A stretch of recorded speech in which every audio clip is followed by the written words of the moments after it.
When I was a kid, I never owned an NES, so my exposure to the NES library always came from visiting with friends or relatives that had one, and then playing with them. Two of the games that I probably played the most in this manner were Double Dragon 2 and Super Contra, or as my friends like to call it, Super C, due to how Konami had decided to stylize the home ports of the game. I'm still a bit unsure why they did that, unless they were just trying to differentiate it from the arcade version, or maybe they thought the name just looked cool, whatever. Anyway, to give credit where credit is due, both games are fantastic entries in the NES catalog, and with Super Contra being, if not the best action shooter on the console, at least near the top. But one thing that I always thought was weird was that, while I spent plenty of time with Super Contra, I never played the original Contra. I was familiar with the name, of course, as it was one of the first games to utilize the famous Konami code. Up, up, down, down, left, right, BA, start. And, I'd heard good things about it from friends who had played it, but somehow I never ran into it myself. For whatever reason, no one I knew ever owned a copy of it. Fast forward a few years, and by this time I'd inherited a Commodore 64 from my uncles, with lots of discs containing, we'll just say, quasi-legal copies of software. As I was going through the discs and running programs at random to see which were games, I ran across one game that was fantastic, and it seemed a lot like what I'd at least heard my friends describe Contra as, and it definitely shared some similarities to what I'd seen in Super Contra. There was just one strange thing. The game wasn't called Contra. It was called Grisor. I didn't know what was going on, if this was a game that was ripping off Contra, if it was, some sort of weird scene release version, and of course this was all well before the internet and, you could look things like this up. However, I should probably pause for a second because I'm sure that there's, some of you out there that don't know me, and, probably thought that when I said it was called something else, I was referring to Probotector. Oh, don't worry, I'm getting to there. Anyway, hi, my name is Dave, and when I'm not busy being, thoroughly confused by foreign marketing departments and German censorship, I'm trying to collect and review the nearly 1,280 titles released in the English language for the Sega Master System, Genesis/Mega Drive, Sega or Mega CD as the case may be, and finally the 32X.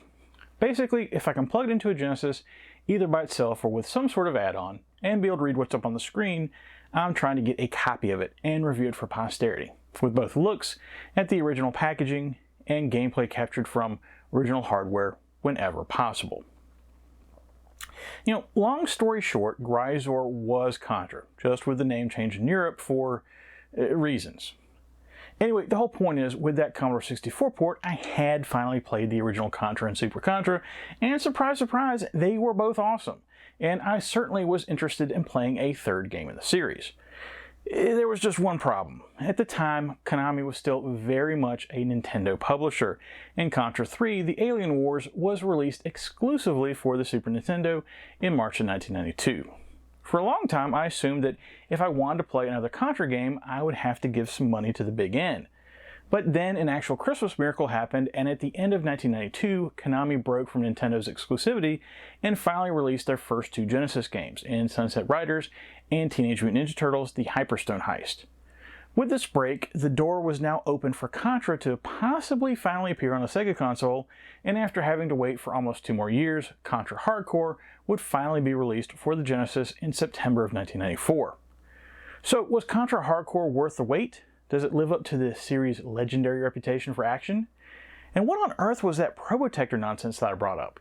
Well, we'll take a look at all that and more, but first, a look at the package. And here's my copy of Contra Hardcore for the Genesis. This copy is in pretty nice condition, only one small nick to the front of the outer cover, the hang tab is intact at the top of the case, and the inner cover looks great with no water damage or edge wear. It may be just the slightest sun bleaching to the spine, but that really only stands out when you've got another game right up next to it. The spine unfortunately showcases a manufacturing defect to the case though. If you notice these 2 spots, those are from where when the case was produced, there's these plastic studs that are supposed to get cut off, and unfortunately those weren't done cleanly originally, leaving them to poke through the case. Can't say I've ever seen that from one of these clamshells, and I assume it has to do with which edition of the game this is, that I'll talk more about in a minute. I've got a vague notion that I picked this one up at a convention as opposed to from a shop, but honestly I'm not sure.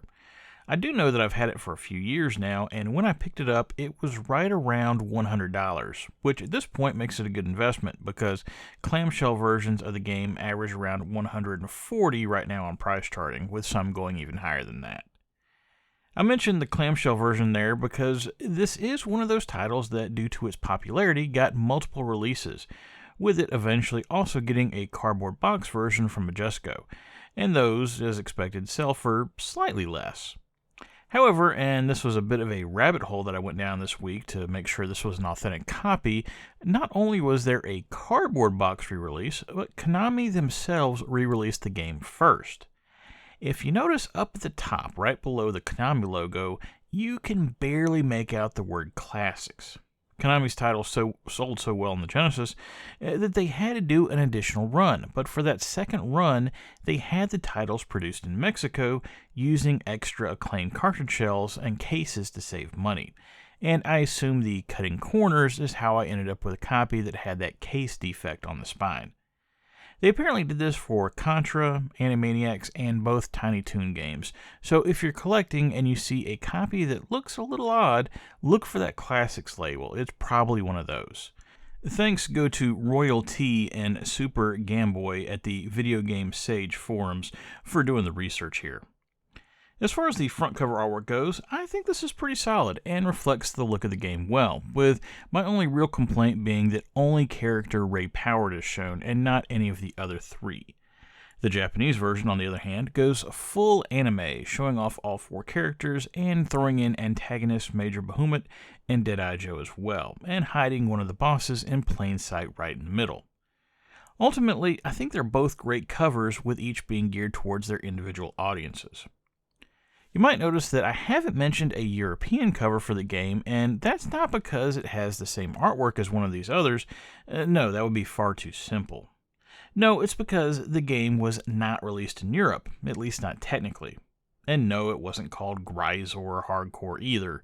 You see, that Grisor name was only used for home computer ports of the arcade Contra, which had been renamed Grisor.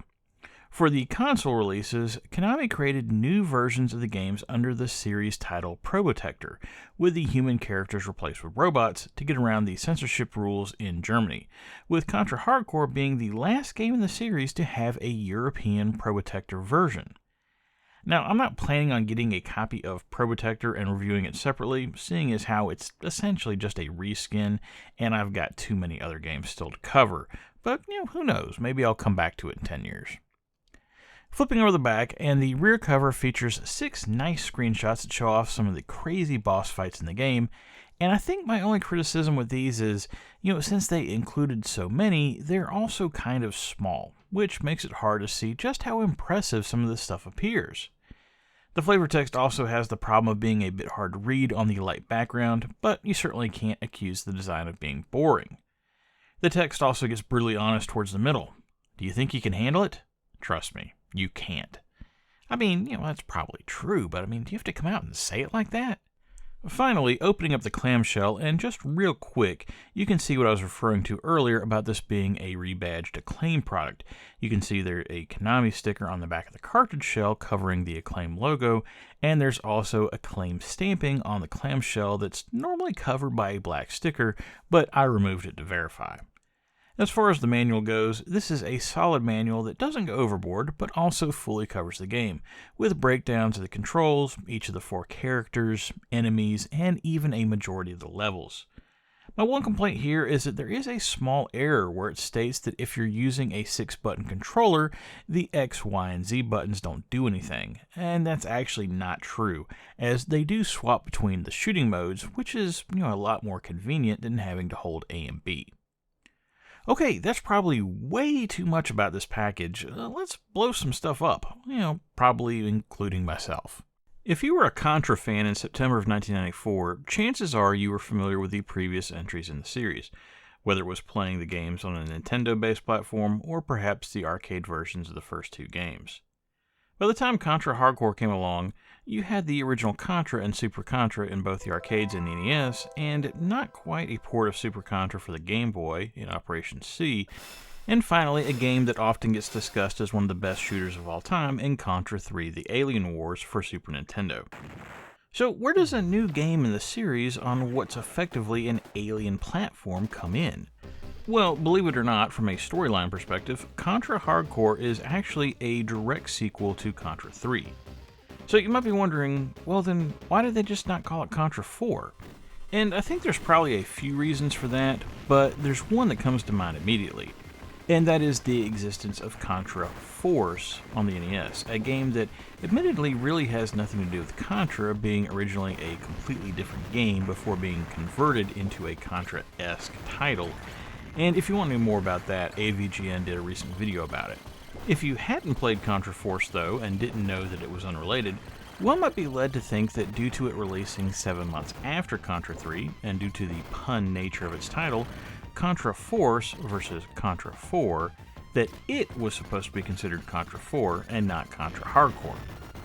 Regardless of its name and lack of a sequel number, the storyline of Contra Hard Corps picks up 5 years after the events of Contra 3, in the far-flung year of 2641. This time jump allows the focus of the game to shift away from Bill and Lance, the heroes of the first 3 games, to a new team of heroes, the Hard Corps. And yes, I know technically in the North American version of Contra 3 it's not supposed to be Bill and Lance, but Jimbo and Sully, their kids or some nonsense. Translation issues aside, the whole point is Contra Hard Corps, while having basis in the established Contra timeline, acts somewhat of a fresh start, which is appropriate given that it's on a new platform. What that fresh start entails, however, actually has some basis on a previous game of the series.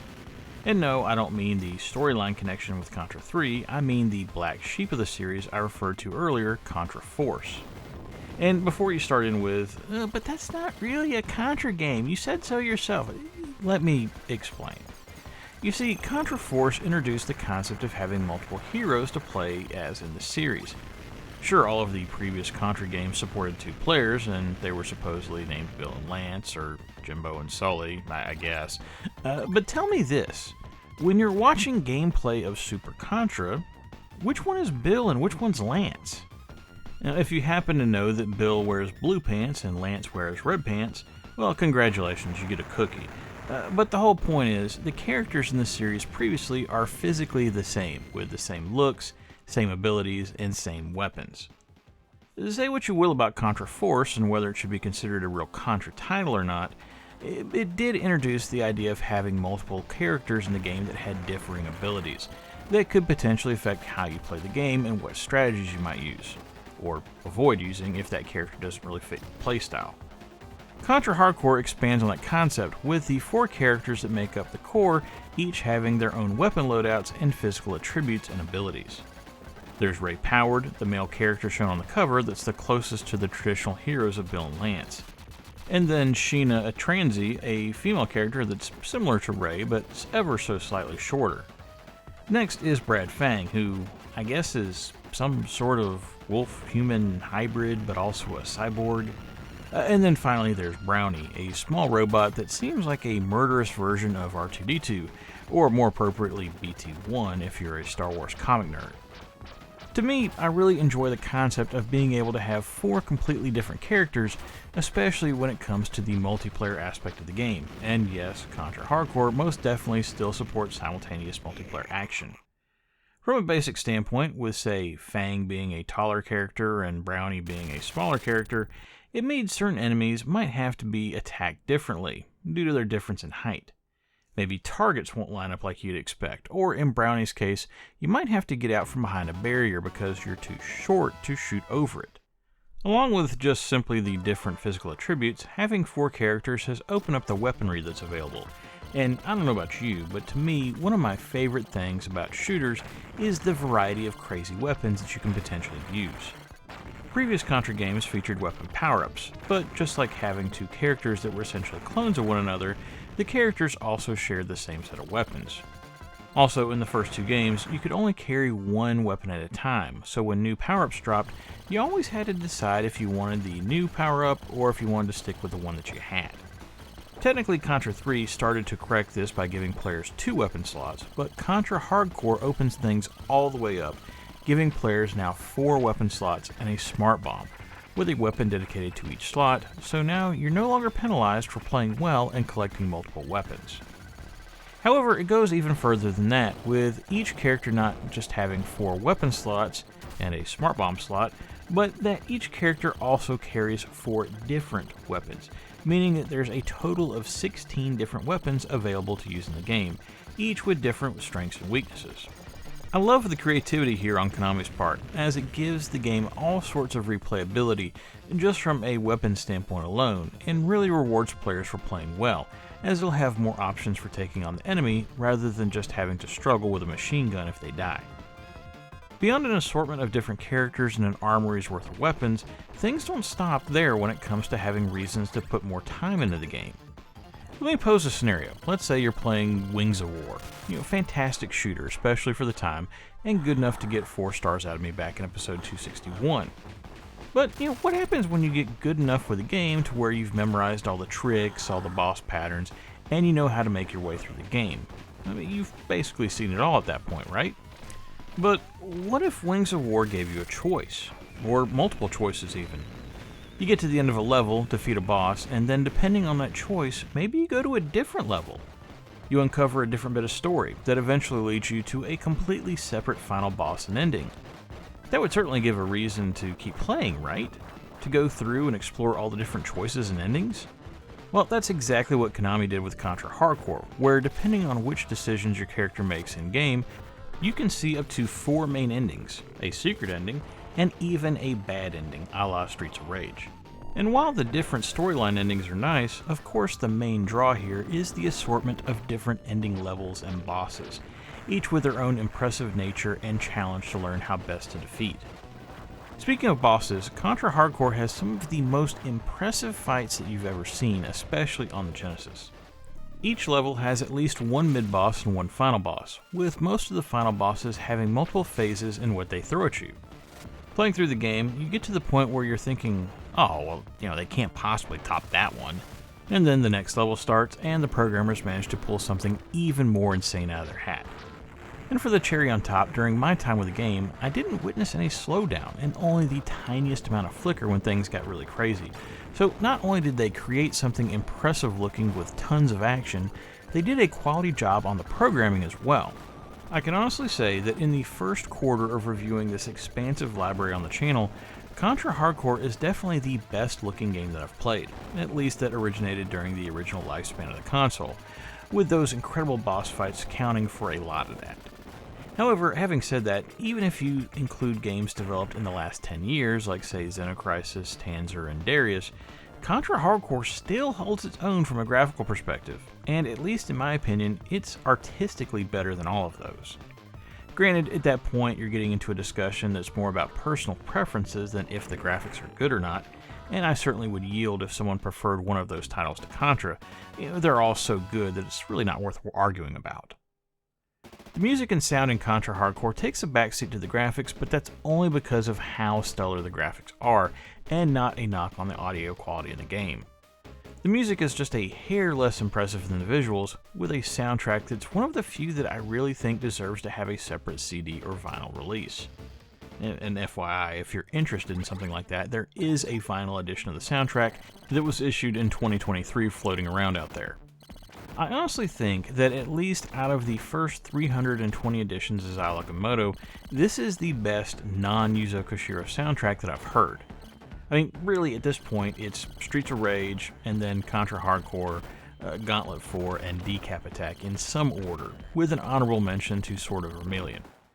I think my only issue with the sound in Contra Hardcore is that there's going to be an almost constant barrage of gunfire that detracts from the soundtrack, but at very least the gunfire and other sound effects are all of great quality as well.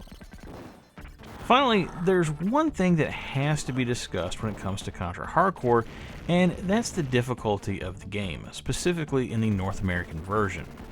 Contra as a series is known for difficult titles. I mean, hell, there's a reason why the Konami code was so ubiquitous when it came to Contra and Super Contra, because people needed more lives, to the point where my friend group specifically called it the Contra code rather than the Konami code.